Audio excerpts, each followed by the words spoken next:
আপনার বাচ্চা যখন কাঁদতে শুরু করে তখন আপনি কি করেন? আপনি কি বলেন চুপ করো, নাকি বলেন এত কান্না কেন করছো? হয়তো আপনি সত্যিই চান আপনার বাচ্চা শান্ত হয়ে যাক, কিন্তু আপনি কি কখনো ভেবে দেখেছেন যে আপনি যেভাবে তাকে থামাতে চেষ্টা করছেন সেটাই কি তার কান্না আরো বাড়িয়ে দিচ্ছে?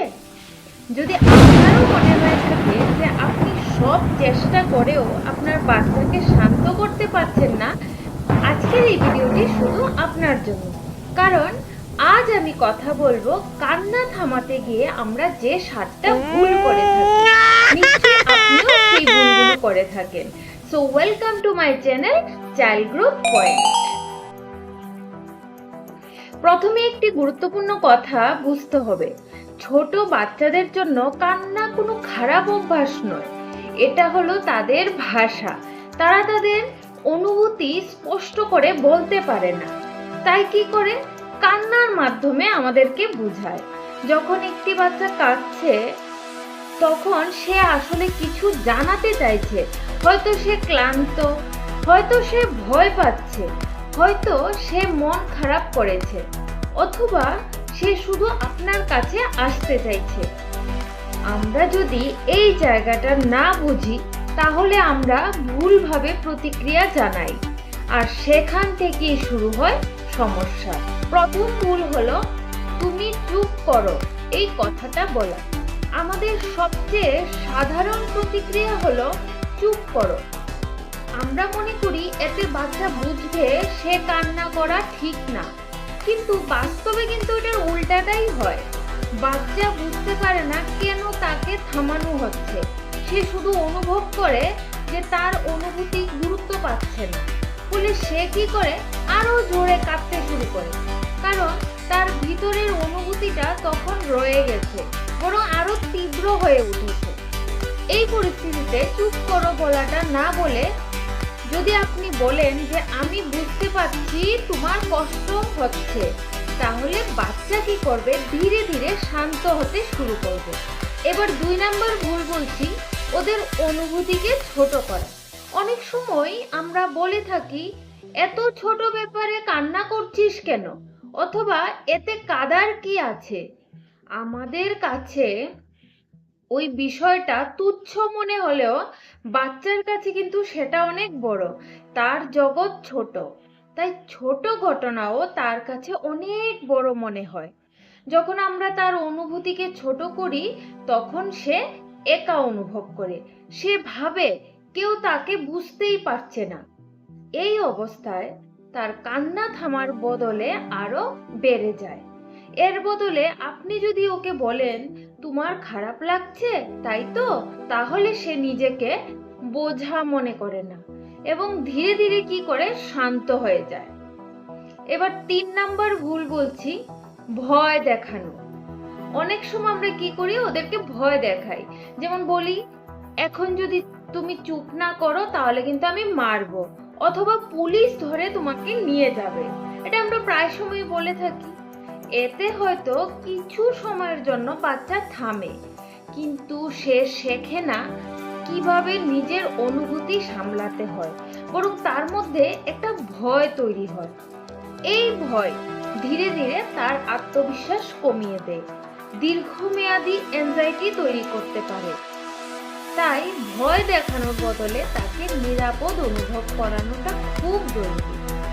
এবার নেক্সট ভুল আমরা কি করি, সম্পূর্ণ উপেক্ষা করা। কিছু মা বাবা মনে করেন বাচ্চাকে কাঁদতে দেওয়া উচিত, তাহলে সে নিজে থেকেই থেমে যাবে। কিছু ক্ষেত্রে কিন্তু এটা কাজও করতে পারে, কিন্তু সব সময় না।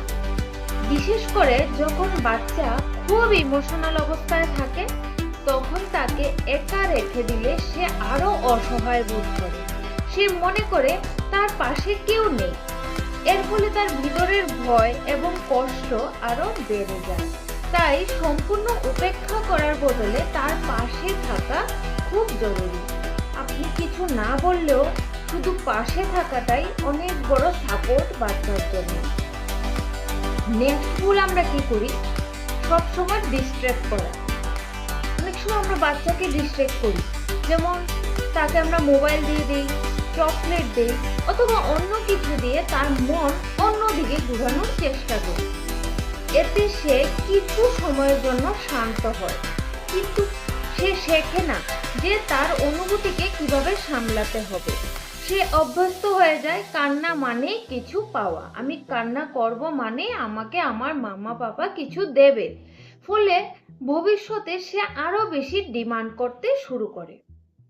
তাই সব সময় ডিস্ট্রাক্ট করার বদলে তাকে তার অনুভূতিটা বুঝতে সাহায্য করা দরকার। নেক্সট ভুল, নিজে শান্ত না থাকা। বাচ্চা যখন কাঁদে তখন অনেক সময় আমরা নিজেই বিরক্ত হয়ে যাই, আমরা চিৎকার করি, রেগে যাই। কিন্তু একটা বিষয় মনে রাখতে হবে, বাচ্চারা আমাদের বিহেভিয়ার মিরর করে। আপনি যদি শান্ত না থাকেন তাহলে সে কখনো শান্ত হতে পারে না, বরং সে আরো অস্থির হয়ে ওঠে। তাই প্রথমে নিজেকে শান্ত করা খুব গুরুত্বপূর্ণ। আপনি যদি শান্তভাবে কথা বলেন তাহলে বাচ্চাও ধীরে ধীরে শান্ত হয়ে আসে। এবার আমি বলে নিচ্ছি লাস্ট ভুল, অন্যের সাথে তুলনা করা। আমরা প্রায় বলি, ওই দেখো ও তো কাঁদছে না। এই ধরনের তুলনা বাচ্চার আত্মবিশ্বাস কমিয়ে দেয়।